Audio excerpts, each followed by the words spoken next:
Hello again, and as I always say, I'm Michael, and what is your story? Today I'm going to talk about something that's a little difficult for a lot of people to discuss, and it's sexual abuse. And I'm going to go through my experience, and I would like to say I could put a positive spin on this, but before I say anything, there is no positive spin.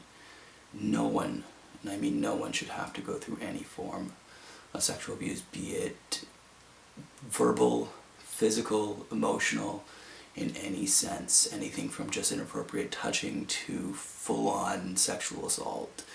None of it should ever happen. My experience with it was as a child, between the ages of about 10 to 12. I would like to be able to tell you a lot more than I can about it because I honestly do not remember a lot. Part of why my experience is so difficult for me to handle is I do not remember. I blocked a lot of it out. But during those times, there was an uncle of mine that was an uncle on both sides of my family that came into my life. I'm not totally sure exactly how. To my knowledge, I think it came about because he was related to my grandfather on my mother's side and related to an uncle on my father's side's wife.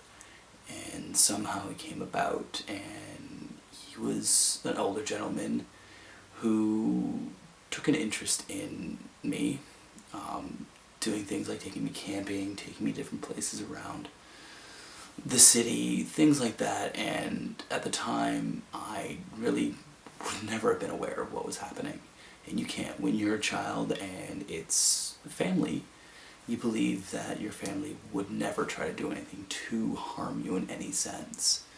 And majority of the abuse did happen during camping. He owned a family cottage up north, and there were times where I can remember certain things that I won't go into detail, but there were a number of times where I would have been moved at night. I would have gone to bed in one bed and woke up in another. I don't remember a lot of things from a lot of the times, especially at night while up there. I know that at times I was given things such as alcohol or treated more like an adult, and that's the sort of telling signs that something is wrong. But as a child, you don't fully understand, and with my family, it was sort of a thing. Like alcohol was something that I had seen my entire life. In another video, I will talk about the fact that it is a thing that's been around my life since I was a very young child.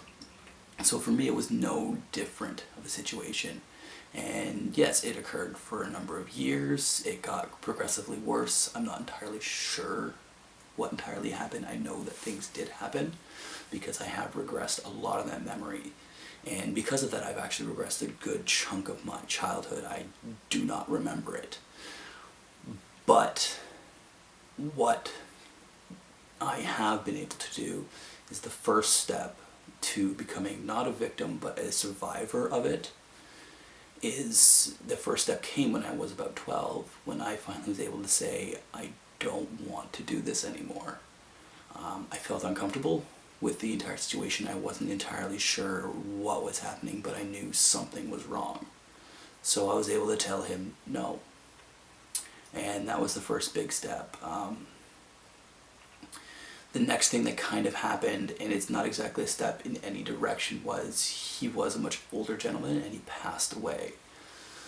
When I was 18, I remember it was early June of when I was 18, and I didn't know how to react. I remember getting very, very, very drunk that night because somewhere in between me was a mixture of sadness and happy, and I didn't know how to deal with it because I wasn't ready to fully compute all the emotions that I was feeling. Because yes, there are a lot of things that there's little snippets here and there, because I was treated very well for his gain. And it's an interesting situation to fully think about it.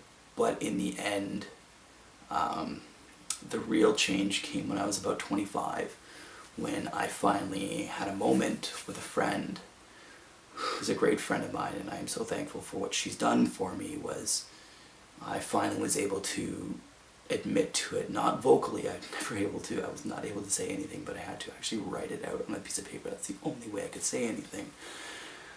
And from there I started on a journey where I spoke with a therapist who really helped with me a lot of things, and with a lot of other friends who are survivors as well of sexual abuse as children. And what I learned is to not allow it to hold power over me. And it has held power over me in many different ways. Interactions with many people. I don't trust a lot of people. Definitely do not trust men in any sense of the form for the longest time. It was a very, very hard thing for me to do, was to be able to really trust anybody near me. My sense of touch, I didn't want anyone ever to touch me. Which is one thing I've really come to embrace lately, and I missed out on so much because it was the simplest thing of not even letting someone hug me, because I didn't know them, and it didn't matter male or female. I just didn't want them to touch me. It manifested itself a lot in my sexual behavior.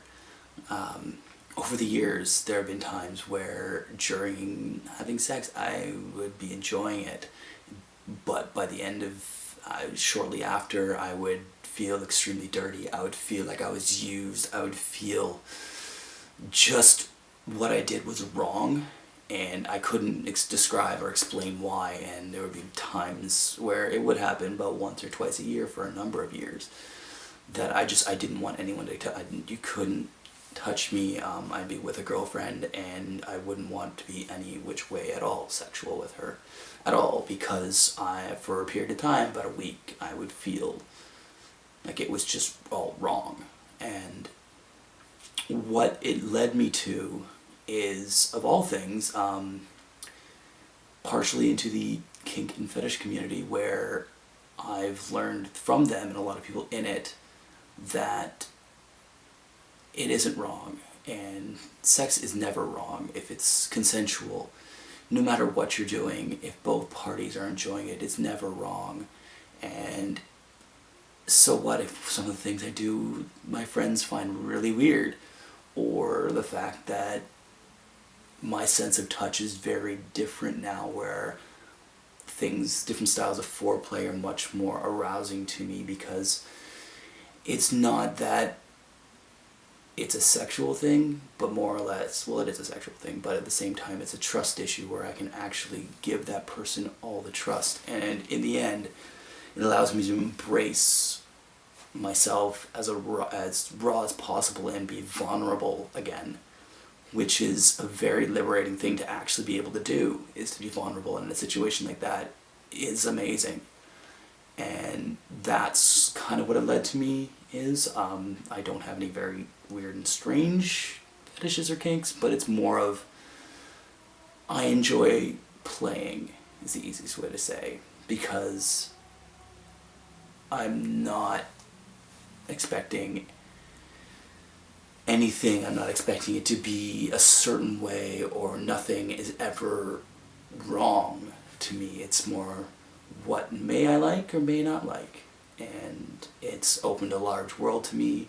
I've met some amazing people, and very, very friendly and very non-judgmental and very open people within the community, which has allowed me to be very open in other aspects of my life, and being able to bring that love and that ability to embrace differences into my everyday life. Yes, I don't cross the two over at all.